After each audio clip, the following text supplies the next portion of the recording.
Všetko sa to začalo prijatím zákona o sociálnej ekonomike a sociálnych podnikov v roku 2018, kde sme prvý sociálny podnik zaregistrovali v septembri v Prešovskom samosprávnom kraji. Najviac sociálnych podnikov sme zaregistrovali v rokoch 2020 až 2021, a to v počte 200 registrácií ročne.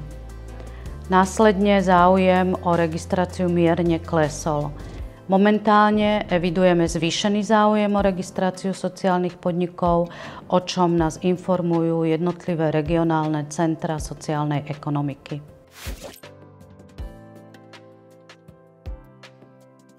K dnešnému dňu evidujeme vyše 580 registrovaných sociálnych podnikov.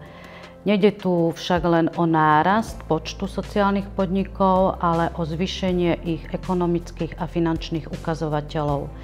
To nám dokazuje, že sa im zvyšujú tržby, aktíva, vlastné imanie a zisk.